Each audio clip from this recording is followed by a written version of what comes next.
नमस्कार मैत्रिणींनो, स्वागत आहे आपल्या सीता नेहरे किचन रेसिपीमध्ये. तर मैत्रिणींनो, वांग्याचा प्रकार दाखवणार आहे मी आज तुम्हाला. वांगी तर याचं नाव आहे लबाड वांग. तर हे वांग्याचे भरपूर मी प्रकार दाखवलेले आहेत, पण हा जबरदस्त प्रकार एकदा पहा तुम्ही. लबाड वांग हा पुराण्या काळातून आजी पणजीच्या ह्याच्यातून आलेला आहे हा. तर हा लबाड वांग एवढं जबरदस्त लागतं ना. कढईत पाणी ठेवून पाण्यात उकळून पहा वांगी. ही वांग्याची रेसिपी जबरदस्त आहे. मी कढईत पाणी ठेवणार आहे आणि पाण्यात शिजवून घेणार आहे अशीच वांगी कोरडी. नंतर त्याची बनवणार आहे लबाड वांगी. तर पहा तुम्ही कशी लबाड वांगी बनवणार आहे. तर मी पहिली अशी वांग चिरतो ना, त्याच पद्धतीने फोडी अशा चिरून घ्यायच्या, 4 भाग करायचे वांग्याचे. अगदी नवीन रेसिपी आहे, तुम्ही कधीच पाहिली नसणारी ही रेसिपी. नक्की करून पहा. खूप चविष्ट आणि लागणारी अशी छान लागती. मस्त लहानपासून मोठ्यांना आवडणारी ही रेसिपी आहे. तर नक्कीच पहा. खरंच जबरदस्त आहे ही. तर आता ही सर्व वांगी मी घेतलेली आहेत आणि ही अशी चिरून घेतलेली आहेत पहा. देठं तशीच ठेवायची. देठं बिलकुल काढायची नाही आपल्याला. जर असं लांबडं वाटलं तर थोडंसं ते थोडं कापून घ्यायचं, नाही तर देठं तशीच ठेवायची. ह्याचा उपयोग आहे आपल्याला पुढे देठांचा. आता कढईत पाणी ठेवलेलं आहे मी आणि पाण्यात उकळून द्यायचं. शिजवून घ्यायची वांगी ही, पूर्ण शिजवून घ्यायची वांगी. त्याच्यावर मी आता झाकण ठेवते आणि नंतर मग शिजवून देते त्याला वांग्यांना. व्यवस्थित झाकण ठेवायचं. चांगलं 5 मिनिटात होती ती शिजून. जास्त काही वेळ लागत नाही. हे बघा, मी झाकण ठेवलं होतं. आता परत पलटी करते जराशी आणि परत ठेवते झाकण जरा आणि शिजवून घेते. शिजवून थंड करून घेणार आहे आता मी वांगी ही. तर इथं मी 5च मिनिटात होता ती. तोपर्यंत आपण इकडे मसाला बनवूया. लाल मिरच्या घातलेल्या आहेत. आपल्या हिरव्या लाल मिरच्या म्हणजे ओल्या लाल मिरच्या त्या टाकलेल्या आहेत. लसणाची एक कांडा सोडलेला होता, तो टाकलेला आहे आणि 1 इंच आल्याचा होता, तो टाकलेला आहे. जाडसर असा ठेचा बनवून घ्यायचा त्याचा. जास्त बारीक वगैरे नाही बनवत बसायचं. हे बघा, जाडसर ठेचा बनवलेला आहे मी. आता इथे एक भांडं घेते, खोलगटं भांडं घ्यायचं आपल्याला. तर इथे मी 2 पळ्या बेसन पीठ घेणार आहे. हे बघा, 2 पळ्या पुरेशा होईन आपल्याला. 5-6 वांगी आहेत ना आपली तेवढ्यांना. तर इथे 2 पळ्या. थोडंसं मी टाकणार आहे ओवा टाकला थोडा, थोडंसं जिरं टाकलं, म्हणजे पाव चमचा, जास्त नाही. पाव चमचा टाकला आणि एक अर्धा चमचा मी लाल तिखट टाकलेलं आहे. जास्त अर्ध्यापासून बी थोडं कमी लाल तिखट टाकलं. रंगासाठी थोडा यायला पाहिजे.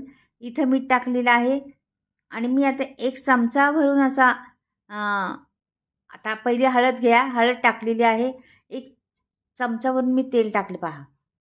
ह्याला खुसखुशीतपणे येण्यासाठी तेल टाकलेलं आहे मी 1 चमचाभरून. ह्याच्यात मी काहीच दुसरं टाकणार नाही. एवढ्याच वस्तू आहेत आपल्या. आता पाणी घेणार आहे. पाण्याने असं थोडं थोडं पाणी टाकायचं. पहिले एकदम नका ओतू पाणी. आपल्याला कन्सिस्टन्सी कळन तसं पाणी टाकायचं. तर तुम्हाला दाखवते कसे पाहिजे आपल्याला कन्सिस्टन्सी ती. कशा पद्धतीचं पीठ हवे आपल्याला ते दाखवणार आहे. हे बघा, थोडंसं पाणी टाकते अजून. आपल्याला हे घट्टच पीठ हवे, जास्त पातळ पीठ नको आहे.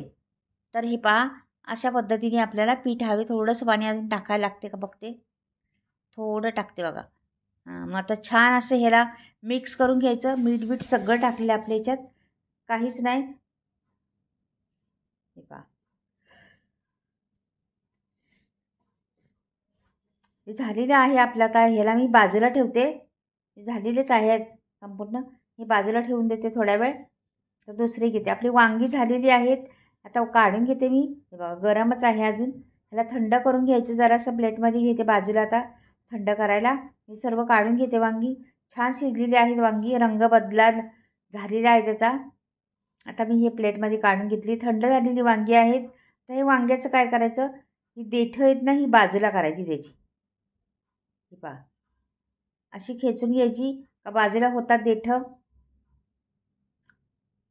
हे बघा, देठच अशी त्याची बाजूला राहिली पाहिजे. हे बघ, बाजूला ठेवते आता ही देठं मी. सर्व वांगी अशाच पद्धतीने काढून घेणार आहे.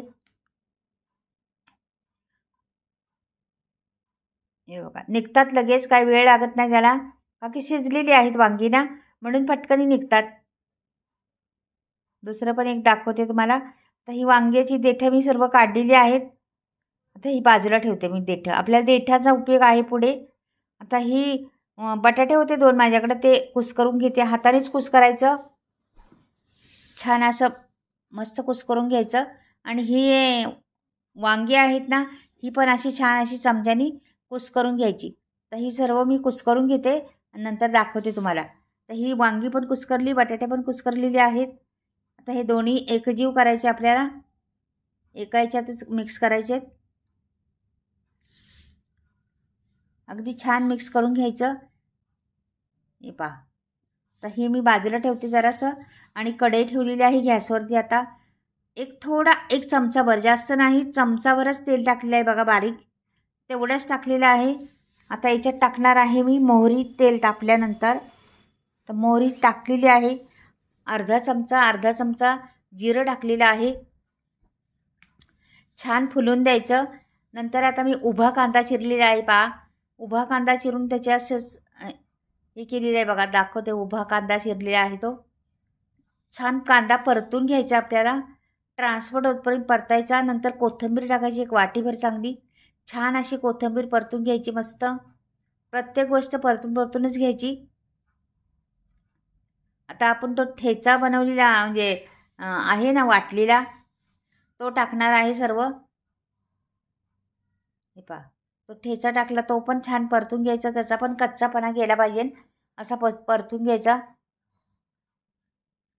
हळद टाकली थोडीशी रंगाला.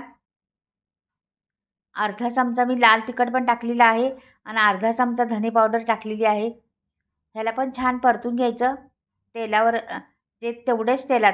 आता ही भाजी मिक्स केली होती ना आपण, वांग बटाटा, ती भाजी मिक्स करायची याच्यामध्ये.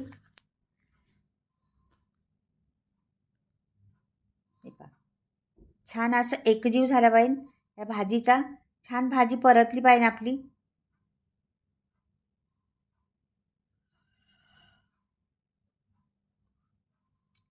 आता इथे आपल्याला मीठ राहिलं होतं टाकायचं, मीठ टाकून घेतलं मी. आपल्या चवीप्रमाणे मीठ टाका, तुम्हाला किती खारट आळणी लागेल तेवढं. ही भाजी आपली छान झालेली आहे. आता मस्त खभंग सुटलेला आहे त्या भाजीचा, सुगंध छान सुटलेला आहे. तर भाजी तयार. जास्त पण परतायची नाही भाजी, ती तेवढीच परतायची. आता ही मी भाजी प्लेटमध्ये, त्याच प्लेटमध्ये परत काढून घेते. आपण पहिली भाजी काढली होती त्याच प्लेटमध्ये. हिला थोडीशी पांगवून घेते आणि ह्याच्यात ना एक चमचाभर मी टाकणार आहे बेसन पीठ ह्या भाजीमध्ये, का की त्याला बाइंडिंग आलं पाहिजे म्हणून. आणि गरम ह्याच्यातच मिक्स करायचं, म्हणजे ते शिजलं जातं. गरम ह्याच्यातच मिक्स केल्यानंतर ते पीठ शिजलं जातं त्याच्यात आणि छान भाजी कोरडी होती आपली. बाइंडिंग येतं त्याला मस्त. हे पहा, झालेले आहे आपलं. आता थंड पण झालेलं आहे. आता त्याचा मी गोळा बनवणार आहे. पहा कशा पद्धतीने बनवते.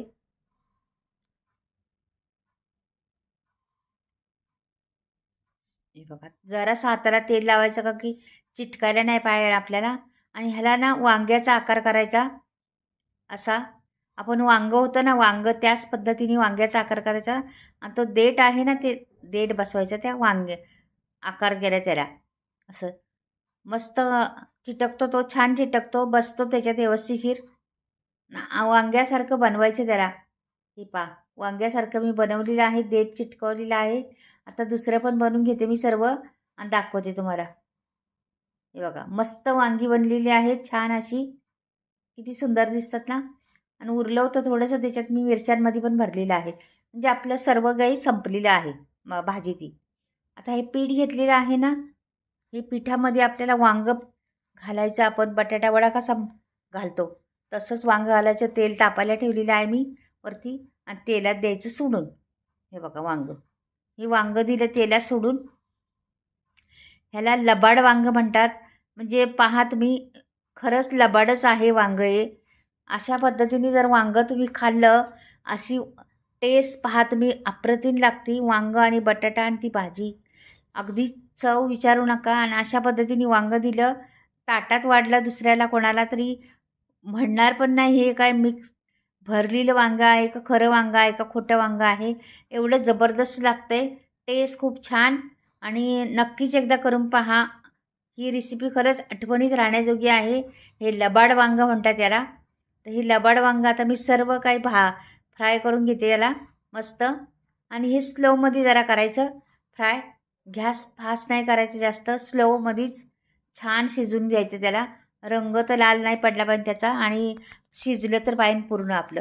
तसं भाजी तर शिजलेली, पण थोडंसं पीठ टाकलेलं आहे आपण ना, ते पण शिजलं पाहिजे आणि मस्त त्याचा सुगंध सुटतो. खाताना पण छान वाटतं एकदम आणि 1-2 खाल्लं तरी पोट भरतं.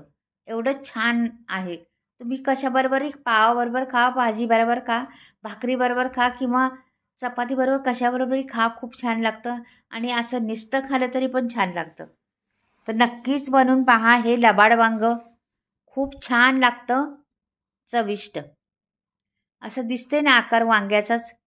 तर ही मी बरीचशी वांगी 4-5च बनवली होती. आता परत मी आमच्याकडे मी बनवत राहते हमेशा. तर नक्कीच आता तुमच्याबरोबर शेअर करते ही वांगी लबाड. आणि ही जुनी आहे. आत्ताची नाही आहे, तुम्ही पाहिली नसेल कधी. हे झालेलं आहे आपलं लबाड वांगं. मैत्रिणी आवडलं तर नक्कीच लाईक आणि सबस्क्राईब करायला विसरू नका. तर पुढे पहा मी काय सांगते. तर तुम्हाला आता मसाल्याविषयी सांगते मी. तर बऱ्याच मैत्रिणींचे मला फोन यायचे सारखे आणि सारखे मेसेज यायचे. कमेंटमध्ये मग पाठवायचे का ताई तुम्ही कुठला मसाला वापरता आम्हाला सांगा ना, द्या ना आम्हाला, असला तर कुठून घेता ते सांगा ना. तर ह्यावेळेस मी मसाले केलेले आहेत, म्हणजे बऱ्याच दिवस झाले आता मी मसाले करतेच आहेत. भरपूर लोकांच्या ऑर्डर असतात आणि मी देत असते ऑर्डर आता हे मसाले. तर हे मसाले गावाकडे बनवलेले आहेत, बिना केमिकलचे मसाले. 18 ते 20 गरम मसाले वापरलेले आहेत त्याच्यामध्ये. आज चुलीवर भाजलेले मसाले आहेत. हे आमच्याच शेतातले बऱ्याचशा वस्तू आहेत त्याच्यामुळे बिना केमिकलच्या. केमिकल बिलकुल नाही त्याच्यात. शेणखतावर सगळ्या पिकलेल्या सेंद्रिय म्हणतात ना ते आहेत. आणि तुम्हाला घ्यायचे असले तर स्क्रीनवर नंबर दिलेला आहे, घेऊ शकता तुम्ही. इथे वरती नंबर आहे पहा, तुम्हाला दिसत असेल. ते नंबर घेऊ शकता. हे मसाले चुलीचा खमंगपणा खूप आहे त्याच्यात.